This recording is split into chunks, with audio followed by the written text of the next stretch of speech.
All right. Welcome back, everyone. We're diving deep into a League One match today. Sounds good. This one had some pretty big stakes attached to it. Okay, which one? Nantes taking on Le Havre. Ah, right. Yeah, huge implications for the bottom of the table there. You said it. Nantes has been on this just brutal losing streak. I mean, they were Yeah, desperate. desperate for a win. Yeah. Exactly. And meanwhile, you've got Le Havre, who, you know, they're not exactly setting the world on fire, Right. but they're looking to capitalize on, uh, well, Nantes' misfortune. Yeah, push themselves a little further away from that relegation zone. Absolutely. Talk about pressure. Oh, yeah. It was definitely there. Right from kickoff, you could just feel it. Yeah, especially for Nantes. I mean, just Yep. 3 minutes in, boom, Josue Casimir puts Le Havre on the board. Wow, 3 minutes in. I know, right? Alban Lafont gets a hand on it. Oh, so close. But Casimir was right there, ready for the rebound. Oh, man, that's going to be deflating. Totally. Do you think, I don't know, did that early goal just, set the tone for the whole match? It really did. It's almost like that goal just sucked the air right out of Nantes. Le Havre, on the other hand, they came out with a plan. Okay, what was the plan? They were pressing hot, forcing errors, and you could just feel it, that frustration building in the Nantes players. Oh, yeah. And you could definitely feel it in the stands, too. Oh, for sure. They actually had to pause the game for a bit because of fan protests. Really? Yeah, the non-supporters were not holding back, let me tell you. They were letting their feelings be known.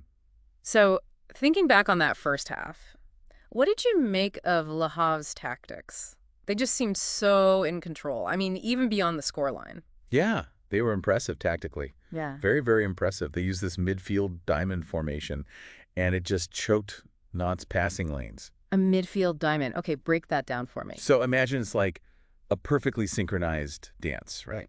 Every Le Havre player, they know exactly where to be to cut off any potential pass. So it forced Nantes into playing these long balls, which, let's be honest, Le Havre's defense dealt with pretty easily. So basically, Le Havre took away Nantes' strengths and just forced them to play a style that, just didn't suit them at all. Exactly. Spot on. And that frustration, it just carried right into the second half. You remember that missed header from Issa Soumare? Oh, yeah, early on, right? Yeah. Lafont makes a decent save, but man, if Soumare had buried that, Oh, the whole match, it could have unfolded so differently. right. Such a crucial moment. I felt it, too. It's like you could just sense this potential shift in momentum. Oh, absolutely. It was palpable. But, instead it just added to this feeling that it wasn't going to be Nantes' day. Yeah, totally. Although, got to give some credit to Nantes. They weren't completely shut down. Moses Simon, that powerful shot he took in the second half. Mm. For a minute there, I was thinking, maybe they can claw their way back into this. Mm-hmm. What did you think of that moment? Oh, I was on the edge of my seat. For a split second, you could feel it, that energy in the stadium. Like maybe, just maybe, Nantes could turn things around. Arthur Decimus, he had to make a really good save to deny Simon. Oh, he did.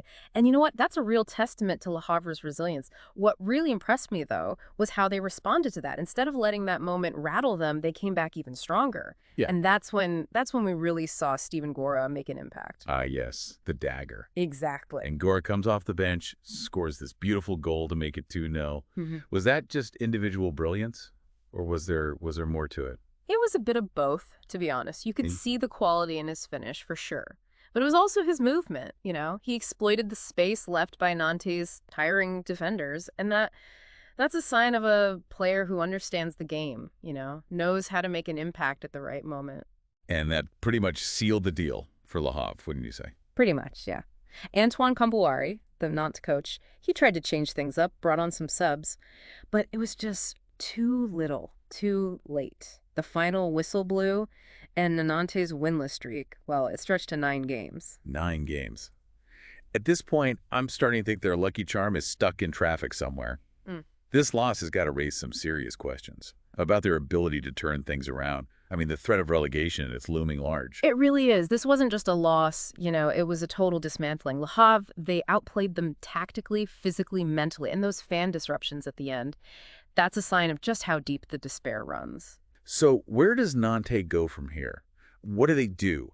Can they recover from this, or Yeah. are they in serious danger of going down? That's the big question, isn't it? They've got to find a way to stop the bleeding. And fast. Otherwise, this season, it could spiral completely out of control. This match, it was a wake-up call. How they respond to it, that's going to determine their fate.